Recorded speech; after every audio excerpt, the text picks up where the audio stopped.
한국인이라면 절대 참을 수 없는 게 하나 있습니다. 바로 이거죠.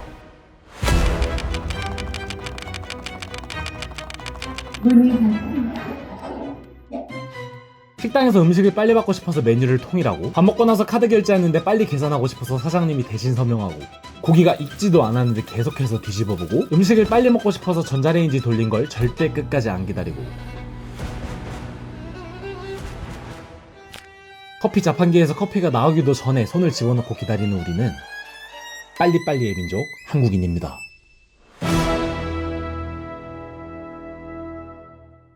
이 빨리빨리 덕분에 1950년대에 가장 가난한 나라 중 하나였던 대한민국은 한강의 기적을 일어날 수 있었고, 50년도 채 안 돼서 전 세계에서 손에 꼽을 만큼 잘 사는 나라가 되었어요. 전 세계 역사를 뒤져봐도 짧은 시간 안에 이렇게 성장한 나라는 몇 없습니다. 저는 한국인으로서 이 빨리빨리 문화가 너무 좋았어요. 늦은 저녁에 택배를 시켜도 다음날 새벽에 로켓 배송으로 택배가 도착하고, 배달 음식을 시키면 음식이 식기도 전에 무조건 도착하니까 말이에요. 이렇게나 빠르고 편리한 서비스를 싼 가격에 누릴 수 있는 건 아마 전 세계에서 대한민국이 유일할 겁니다. 그런데 저는 미국에 살아보고 나서 생각이 완전히 바뀌었어요. 짧은 기간이었지만 태어나서 처음으로 한국에서 벗어나서 미국에서 살아보고 나니까 빨리빨리 문화를 포함해서 우리 한국인이 갖고 있는 특징들이 우리 한국인을 얼마나 불행하게 만들고 있는지 깨닫게 되었거든요. 오늘은 이 빨리빨리 문화가 우리 한국인들의 삶을 얼마나 비참하게 만들고 있는지 설명드린 후에 또 다른 한국인의 특징을 말씀드릴 겁니다. 이 특징은 빨리빨리 문화보다 훨씬 더 안 좋은데 대부분의 한국인들은 이걸 생각조차 못한 채 살아가고 있어요. 그리고 마지막으로는 이 영상의 핵심이자 하이라이트로 행복한 인생을 살기 위해서는 한국에서 살고 있는 우리가 어떻게 이 한국인들이 가지고 있는 생각을 버릴 수 있을지 말씀드릴 거예요. 아주 구체적으로 말이죠. 저는 이렇게 마인드를 바꾸고 나서 이전과는 비교할 수 없을 정도로 행복한 하루하루를 보내고 있습니다. 견문을 넓히기 위해서는 해외에 나가봐야 된다는 말 한 번쯤 들어보셨죠? 오늘 이 영상을 끝까지 집중해서 보신다면 비싼 돈 들여가면 굳이 해외에 직접 나가보시지 않더라도 저의 이야기를 통해 직접 해외에 나가서 살아보는 것과 같은 인사이트를 얻으실 수 있을 거예요. 집중해서 들을 준비 되셨나요? 그럼 지금부터 시작합니다. 가장 먼저 말씀드릴 한국인의 특징은 빨리빨리를 정말 좋아한다는 거예요. 인터넷에 한국인 특징이라고 검색을 해보면 빨리빨리가 나올 정도로 한국인은 빨리빨리를 정말 좋아합니다. 이게 소비자 입장에서는 진짜 편리해요. 그래서 제가 교환학생으로 6개월 동안 미국에 갔을 때는 이렇게 빠르고 편리한 서비스가 없는 미국이 너무나도 불편하게 느껴졌어요. 예를 들어 미국에서 식당에 가면 종업원을 부르고 싶을 때 사장님 이렇게 손들고 부르는 건 매우 무리한 행위입니다. 웨이터분이 내가 앉아있는 테이블 옆을 지나갈 때까지 그냥 기다려야 돼요. 그리고 저는 미국에 처음 가서 미국 은행 계좌를 만들어야 됐는데요. 한국에서 은행 가서 계좌를 만들면 아무리 오래 걸려도 일주일 안에는 무조건 체크카드까지 받을 수 있잖아요. 근데 제가 갔던 곳에서는 은행 창구 직원하고 예약 잡는 데만 일주일이 걸렸고 카드 받는 데는 2주일이 더 걸렸어요. 그리고 무엇보다 오늘 시키면 무조건 내일 도착하는 쿠팡 로켓 배송에 익숙해져 있던 저는 늦으면 일주일까지도 걸리는 아마존 배송이 너무나도 불편했습니다. 그래서 미국에 가고 나서 한동안은 한국의 이 빨리빨리 문화가 너무나도 그리웠어요. 그런데 시간이 흐르고 나서 이게 장점만 있는 게 아니라는 사실을 깨닫게 되었습니다. 빨리빨리가 최고라고 생각했던 저는 미국 식당에서 일을 해보고 나서 생각이 180도 바뀌었어요. 저는 제가 교환학생을 갔던 대학교 식당에서 일을 했는데요. 이건 제가 미국에서 처음으로 소비자가 아닌 서비스 제공자로서 했던 경험이었습니다. 이전까지 외국에서 일해본 적은 단 한 번도 없었어요. 제가 일했던 대학교 식당은 여느 한국 대학교 학식과는 다르게 한국으로 치면 애슐리나 빕스 같은 그런 뷔페식 식당이었습니다. 입장료만 내면 피자, 파스타, 콜라 등등 내가 원하는 음식 무제한으로 먹을 수 있는 그런 뷔페 말이에요. 저는 이때가 아니면 언제 미국 식당에서 일을 해보겠어? 라는 생각으로 일을 시작했습니다. 돈도 모을 게 말이죠. 그런데 저는 이 식당에서 일을 하면서 정말 충격적인 경험 하나를 하게 됩니다. 저는 한국에서 있을 때 제가 일했던 미국 대학교 식당이랑 정확히 똑같은 구조의 뷔페에서 일을 했었어요. 6개월 정도 서빙을 했습니다. 이게 제 인생 첫 알바였고 2020년 코로나 기간이었음에도 불구하고 사람이 정말 많았어요. 진짜 사람이 많은 날에는 웨이팅이 30팀까지 갔습니다. 30명이 아니라 30팀이요. 제대로 들으신 거 맞습니다. 그리고 이 뷔페 알바가 제가 지금까지 살면서 해본 알바 중에 물류 창고 알바 포함해서 가장 힘든 알바였어요. 물론 사람이 많고 바빠서 힘든 것도 있었지만 저를 정말 힘들게 했던 건 바로 그 뷔페에서 일했던 매니저들이었습니다. 저를 포함한 모든 서빙 알바들은 손님이 테이블에서 호출 벨을 누르면 그 즉시 달려가서 응대해야 됐고, 만약에 접시를 치우다가 손님이 벨 누른 걸 못 보면 매니저한테 진짜 혼났어요. 손님이 다 먹은 그릇 바로바로 안 치우면 혼났고, 테이블이 비었음에도 불구하고 다른 거 하다가 바빠서 웨이팅하고 있던 손님 안내를 바로바로 안 해주면 그때도 혼났습니다. 그런데 그 매니저들이 저를 포함한 서빙 알바들을 왜 이렇게 쪼아댔을까를 생각해보면 기본적으로 빠른 서비스 제공이라는 목표가 있었기 때문이에요. 그리고 이건 그 뷔페만의 문제가 문제가 아닙니다. 제가 일했던 곳은 누구나 이름만 대면 알 법한 대기업에서 운영하는 뷔페인데 우리나라의 대기업 뷔페에서 그런 매뉴얼을 만들어서 직원들을 교육한다는 건 대한민국 요식업 시장 전반에 걸쳐서 빠른 서비스 제공이 일종의 표준처럼 자리 잡고 있다는 거예요. 그래서 저는 제가 한국에서 일했던 뷔페와 똑같은 구조를 갖고 있는 미국 대학교 식당에서 알바를 시작할 때 걱정이 정말 많았어요. 한국에서 그랬던 것처럼 너무 힘들지 않을까? 너무 바쁘지 않을까? 그런 걱정들 말이에요. 심지어 제가 일했던 식당이 그 대학교 내에서는 가장 바쁜 식당 중에 하나였거든요. 그런데 제 예상과는 정반대로 미국 대학교 식당 알바는 제가 지금까지 살면서 해본 알바를 통틀어서 가장 재밌었고 하나도 안 힘들었습니다. 거기서 일하시는 분들은 정직원도 좀 있고 알바분들도 있는데 한국인인 제가 봤을 때는 이렇게 돈을 벌어도 되나? 싶을 정도로 여유롭게 일하더라고요. 이게 과장하는 게 아니라 어느 정도였냐면 음식 서빙을 기다리고 있는 손님이 있어도 매니저들끼리 떠들고 있고 음식을 받기 위해서 뒤에 기다리고 있는 줄이 길게 있는데도 서빙하다 내가 아는 사람 만나면 그 사람이랑 막 몇 분씩 대화하고 막 그러더라고요. 일평생을 한국에서 살아서 한국의 빨리빨리 문화에 익숙한 저에게는 정말 문화 충격 그 자체였습니다. 그러던 어느 날 제가 타코 서빙을 하고 있었거든요. 근데 서빙을 하다가 라텍스 장갑이 찢어진 거예요. 음식 서빙을 할 때는 항상 라텍스 장갑을 끼고 있는 게 원칙이었기 때문에 저는 찢어진 장갑을 교체하려고 했습니다. 근데 여러분, 다한증이라고 들어보셨나요? 제가 안 그래도 땀이 많은데 이 손발에는 특히 땀이 진짜 많거든요. 그래서 그 고무 라텍스 장갑을 갈아 끼는데 5분이 걸렸습니다. 심지어 그 타코가 초인기 메뉴라서 손님들이 길게 줄을 서 있었는데 손님들이 기다리고 있으니까 빨리 서빙을 해야 된다는 긴장감에 땀이 더 나고 그러니까 손이 젖어서 라텍스 장갑이 더 안 껴지고 장갑이 계속해서 안 껴지니까 손님들을 점점 더 기다리게 한다는 생각이 더 긴장해서 땀이 더 나고 계속 악순환이 반복됐어요. 그래서 5분이나 걸렸습니다. 결국에는 진짜 안 껴져서 그냥 차가운 물로 손 씻고 휴지로 닦은 다음에 막 쑤셔 넣었어요. 그렇게 제가 할 수 있는 한 최대한 빨리 5분이나 걸리긴 했지만 저에겐 그게 최선이었어요. 그렇게 우여곡절 끝에 장갑을 갈아 끼고 서빙을 하러 갔는데 제가 이렇게 말했어요. 오래 기다리게 해서 너무 죄송합니다. 물론 영어로 말이죠. 영어로 말했는데 정말이지 천사 같은 웃음을 지으면서 That's okay, that's fine, never mind, 상관 쓰지 마 이렇게 말을 하시는 겁니다. 제가 막 장갑 이렇게 하면서 막 5분이나 걸렸는데 말이죠. 그리고 중요한 건 그분이 하시는 말이 이게 딱 보면 알잖아요. 그냥 하는 말인지 아니면 진짜 괜찮은 건지. 근데 그분은 정말 이 마음에서 우러러 나오는 나는 진짜 100%, 200% 괜찮다 라는 걸 온몸으로 보여주는 표정과 제스처 그리고 말투였어요. 그리고 그 친구 뒤에 줄 서 있던 10명도 정확히 똑같은 반응이었습니다. 저로 인해서 음식 서빙이 늦어진 거에 대해서 조금이라도 불편한 내색을 하거나 짜증을 내는 사람이 단 한 명도 없었어요. 저는 이때 받은 충격이 아직도 생생하게 기억납니다. 솔직히 속으로 진짜 울고 있었어요. 너무 감동해서. 그리고 저는 이 순간 정말 중요한 인사이트 하나를 얻게 됩니다.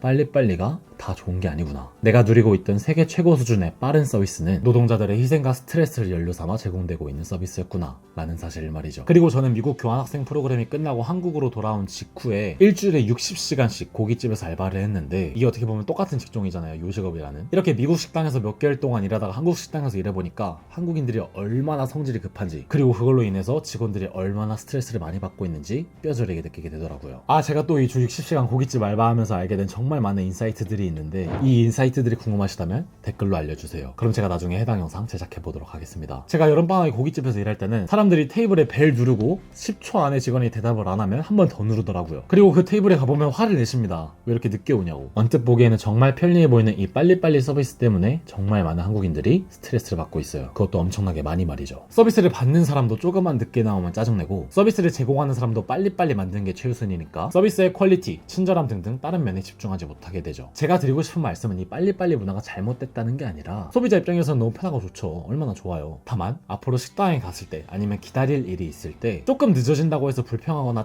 짜증내기보다는 늦어서 죄송하다며 고개를 숙이는 사장님 혹은 알바생들께 환한 미소를 지으면서 괜찮아요 라고 말할 수 있는 마음의 여유를 갖고 살자는 말이에요. 저는 이 사실을 깨닫고 나서 미국에 다녀온 후에 무언가 기다릴 일이 있을 때 저의 마음속에 이전보다 훨씬 더 많은 여유를 갖고 살아가고 있습니다. 그러니까 일상생활에서 부정적인 생각을 훨씬 덜 하게 되더라고요. 내일 하루 종일 여러분들이 무언가 늦어서 불평을 하는 횟수가 몇 회나 되는지 직접 세어보세요. 아마 생각보다 되게 많을 겁니다. 한국인의 인생을 비참하게 만드는 한국인의 두 번째 특징을 말씀드리기 전에 영상을 여기까지 보셨는데 마음에 드신다면 시청료로 좋아요 한 번씩만 부탁드려요. 그러면 이 영상이 많은 한국인들의 알고리즘에 뜨게 될 거고 그렇게 함으로써 이 대한민국 사회를 조금이라도 더 여유가 있는 사회로 만드는 데 동참하시는 겁니다. 그깟 좋아요 하나 누른다고 뭐가 달라져? 라고 생각하지 마세요. 제 입으로 직접 말씀드리기 좀 그렇지만 제 채널이 요즘 무서운 속도로 성장하고 있거든요. 그러니까 지금 구독하시면 대형 채널의 초기 구독자가 되실 수도 있겠죠. 어쨌든 저와 함께 이 대한민국 사회를 조금이나마 바꿔보자고요. 더 나은 방향으로 말이에요. 그리고 만약 여러분들이 저의 이 생각에 동의하신다면 댓글 남겨주세요. 많은 분들이 보실 수 있도록 말이에요. 그리고 좋아요도 부탁드립니다.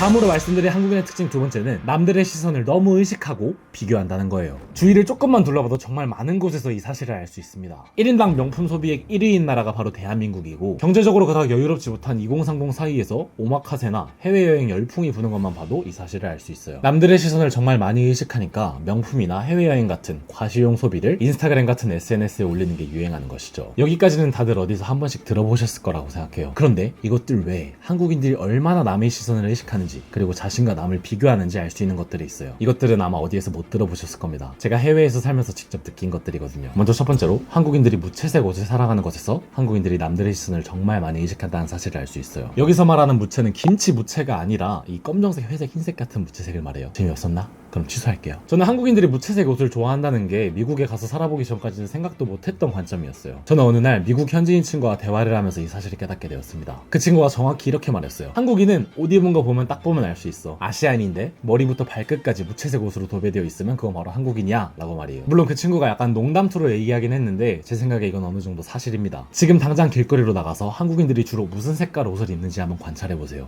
아마 90% 이상이 무채색일 겁니다. 반면 미국인들은 아무 옷이나 상관하지 않고 다 입더라고요. 무슨 색깔이든 말이에요. 오렌지색, 형광색, 핫핑크색, 심지어 남자도 핫핑크색 있고요. 체크무늬, 꽃무늬, 공룡무늬, 만화 캐릭터 그려진 거 등등. 토종 한국인인 제가 봤을 때는 와, 이런 옷을 입고 다닌다고? 싶을 정도의 옷들을 정말 막 아무렇지도 않게 입고 다닙니다. 저는 미국인들이 이렇게 다양한 옷을 입고 다니는 게 사람들이 다른 사람들의 시선을 별로 신경 쓰지 않기 때문이라고 생각해요. 옷에 대해 다른 걸 생각해보면 한국인들은 되게 튀는 옷을 입는 걸 싫어해요. 그래서 제가 조금만 이상한 캐릭터, 그렇게 이상한 것도 아니에요. 아닌가? 하여튼 조금만 튀는 옷을 입고 가면 친구들이 저한테 이렇게 말하곤 합니다. 하와이 가냐? 뭐 이런 거 말이에요. 일상생활에서 이런 걸 입으면 되게 약간 신기한 눈으로 쳐다보는 친구들이 주변에 하나쯤 있지 않나요? 저는 그래요. 저는 이게 어떻게 보면 다른 사람들의 시선을 신경 쓰도록 만드는 요인 중에 하나라고 생각해요. 저는 미국에서 아무리 이상한 옷을 입어도 그 어떤 친구에게도 와, 너 진짜 그런 옷을 입는다고? 라는 소리를 단 한 번도 들어본 적이 없습니다. 그 친구들은 오히려 신기한 거 입으면 막 되게 예쁘다고 칭찬해 주더라고요. 그리고 두 번째로, 한국에서는 외모 칭찬이 당연한데 저는 이걸 통해서도 한국인들이 남들의 시선을 얼마나 많이 신경 쓰는지를 엿볼 수 있다고 생각해요. 새로 만난 사람한테 와, 눈이 정말 크시네요 라는 칭찬, 또는 오랜만에 만난 친구한테 와, 너 진짜 살 많이 빠졌다 라는 칭찬, 누군가한테 하시거나 아니면 들으신 적이 분명히 있을 거예요. 대한민국에서는 외모 관련 칭찬이 정말 흔하거든요. 그런데 한국에서는 이렇게 흔한 외모 칭찬이 미국에서는 언급조차 잘 하지 않는 신뢰가 될 수 있는 말이라고 하더라고요. 그래서 제가 만났던 미국 친구들은 와, 너 키 진짜 크다, 너 눈 정말 크다 같은 외모와 관련된 직접적인 칭찬이 아니라 와, 너 옷 진짜 잘 입는다 처럼 간접적인 표현으로 칭찬을 하는 걸 발견할 수 있었습니다. 여러분, 초등학교 때 생각해보시면 돼지라는 별명을 가졌던 친구가 분명 한 명쯤은 있을 거예요. 그런 어린 아이들에게조차 만연할 정도로 우리 한국 사회는 외모에 대한 평가가 너무 심해요. 외모 평가가 당연시되는 이러한 문화 속에서 우리는 남들의 시선을 더욱더 의식하게 됩니다. 한국에서는 면도 안 했다고, 화장 안 했다고 마스크 쓰는 게 되게 흔한 일이잖아요. 근데 미국은 진짜 아픈 거 아니면 마스크를 잘 쓰지 않습니다. 아프지도 않은데 마스크 쓰고 다니면 되게 강도 같은 사람으로 보더라고요. 제가 만났던 대부분의 미국인들은 면도를 하건 말건 화장을 하던 안 하던 자기 자신을 드러내는 것에 정말 거리낌이 없고 자신감이 넘치는 모습을 볼 수 있었습니다.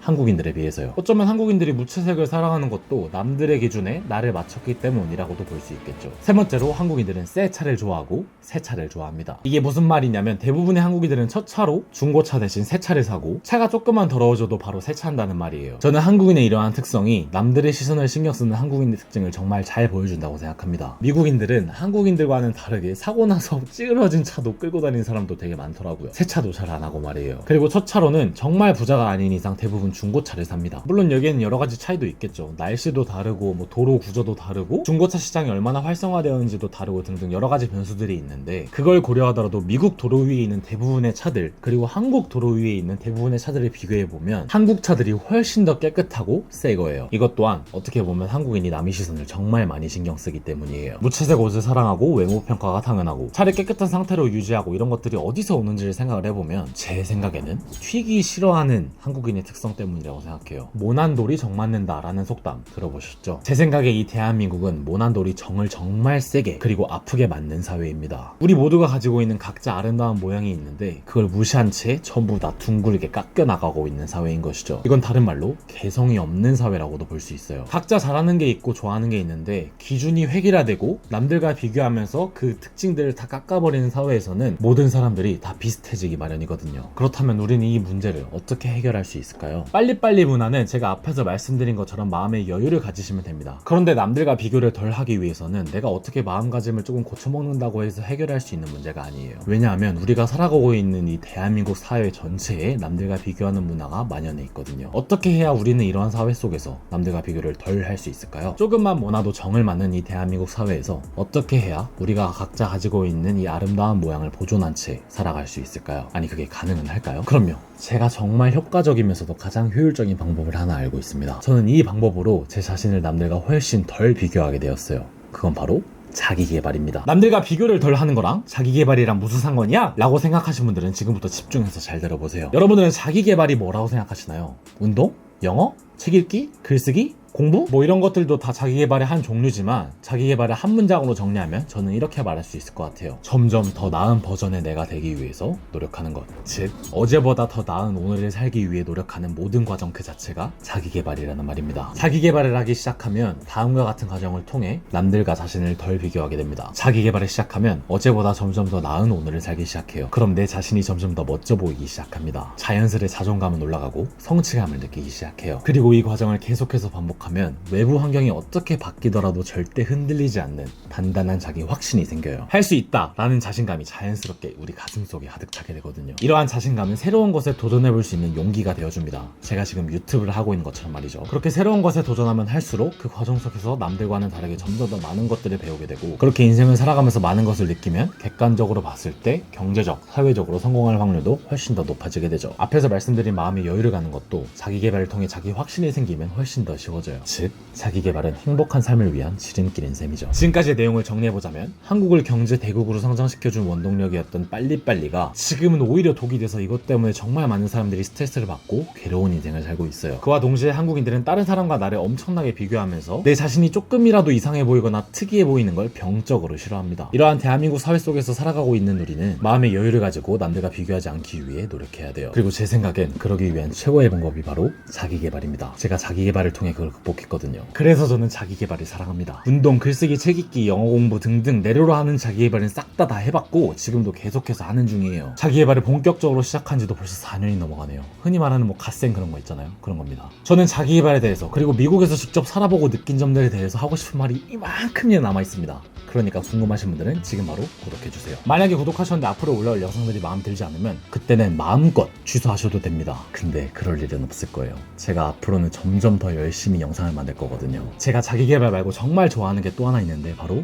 구독자분들이에요. 여러분들이 보고 계시는 이 채널의 존재 목적은 제가 알고 있는 모든 지식과 인사이트들을 구독자분들께 나눠드리는 겁니다. 이미 완성된 성공한 사람들은 세상에 많지만 자신이 성공하기까지의 과정들 그리고 그렇게 성공할 수 있었던 노하우를 세세하게 기록해 놓은 사람들은 이 세상에 없을 거예요. 여러분들이 보고 계시는 이 채널은 저의 성공 일기가 될 예정입니다. 저 혼자 쓰는 게 아니라 구독자분들과 함께 써내려 나갈 일기예요. 그러니까 저와 함께 성장하고 싶으신 분들은 지금 바로 구독하시고 앞으로 올라올 영상들의 소식을 놓치지 마세요. 영어 공부 제대로 하는 법, 시간 관리하는 법, 운동 꾸준히 하는 법, 방해 요소 전부 없애버리고 초집중하는 법, 정말 많은 자기개발 컨텐츠가 업로드 예정인데 말씀드리고 싶은 게 너무 많아서 어떤 영상부터 만들지 솔직히 모르겠어요. 그러니까 여러분들께서 듣고 싶은 이야기가 있으면 댓글로 남겨주세요. 그걸 가장 먼저 제작하도록 하겠습니다. 약속드려요. 그럼 오늘도 여러분들의 소중한 시간을 저에게 투자해 주셔서 감사합니다. 지금까지 김철이었습니다. 안녕. 드디어 끝났다. 목이 너무 아파. 여러분 진짜 감기 조심하세요. 날씨가 너무 춥네요. 안녕.